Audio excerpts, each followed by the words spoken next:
নমস্কার বন্ধুরা, শ্রেয়সীর রান্নাঘরে আপনাদের স্বাগত জানাই। আজ আমি বানাচ্ছি নতুন স্বাদের কাতলা মাছের ঝোল। কেন নতুন স্বাদের সেটা দেখতে হলে পুরো ভিডিওটা দেখতে হবে। তো চলুন বন্ধুরা, দেখে নিই রান্নাটা।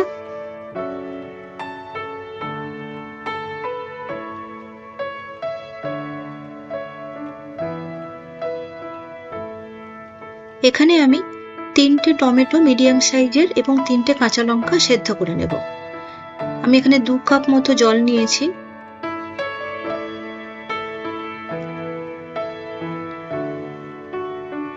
সেদ্ধ হয়ে 1 কাপেরও কম যখন জল থাকবে তখন নামিয়ে ঠান্ডা করতে দেব।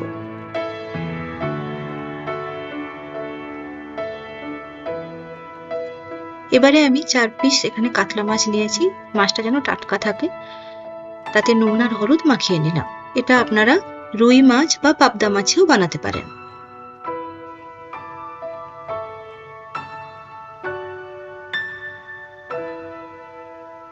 এবারে আমি এখানে একটা বড় সাইজের বেগুন নিয়েছি, ওটাতেও নুন হলুদ মাখিয়ে নেব।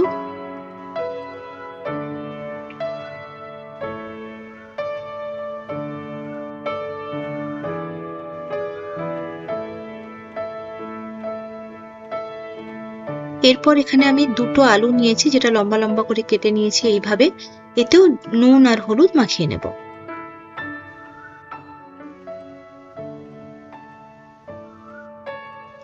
এবারে ওখানে যে আমি টমেটো এবং কাঁচা লঙ্কা সেদ্ধ করে রেখেছিলাম, ওটার একটা পেস্ট বানিয়ে নেব। এবারে কড়াইতে আমি 5 থেকে 6 চামচ তেল দিলাম। তেলটা গরম হয়ে এলে আমি একে একে বেগুন ও আলুটা ভেজে নেব।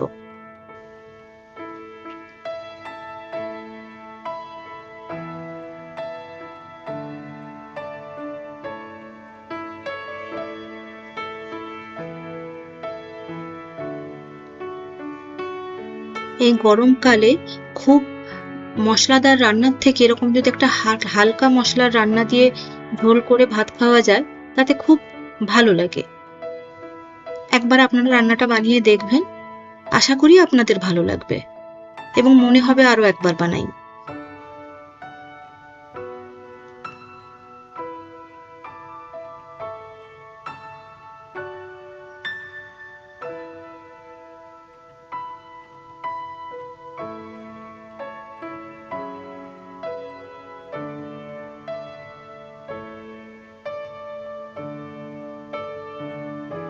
এরপর আরো আমি 4 থেকে 5 চামচ তেল দিয়ে দিলাম মাছগুলো ভাজার জন্য।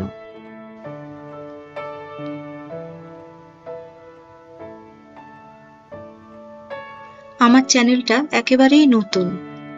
আগামী দিনে আরো অনেক ভালো ভালো রান্না আমি দেব। পারলে আমার চ্যানেলটা একবার ভিজিট করে আসবেন। আশা করি নিরাশ হবেন না।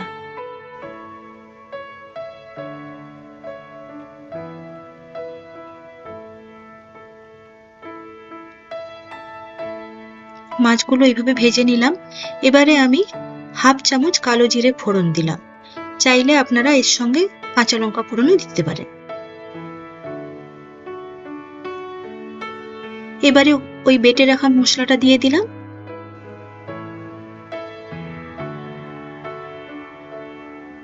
দিয়ে এবারে ভালো করে কষতে হবে।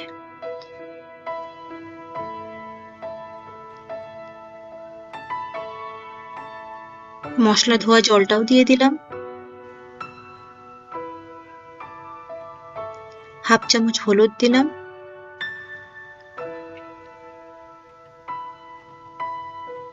স্বাদ মতো নুন দিলাম।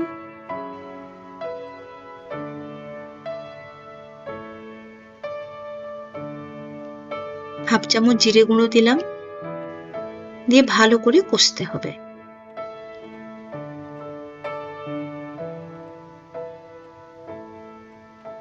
দেখুন তেল ছেড়ে এসছে।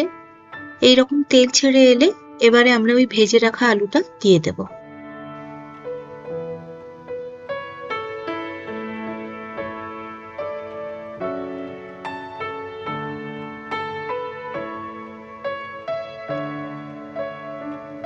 দিয়ে আরো কিছুক্ষণ আমরা নেড়ে নেব। ঠিক এই রকম অবস্থায় এলে, কষে এলে, দেখুন ভালো করে কষা হয়ে গেছে, তেল ছেড়ে এসছে। এবারে আমি পরিমাণ মতন জল দিয়ে দিলাম। আমি এখানে 3 বাটি জল দিয়েছি। ঝোলটা না মোটা বা না খুব পাতলা হয়েছে। আপনারা যদি একটু পাতলা ঝোল খেতে চান তাহলে আরেকটু জল অ্যাড করতে পারেন।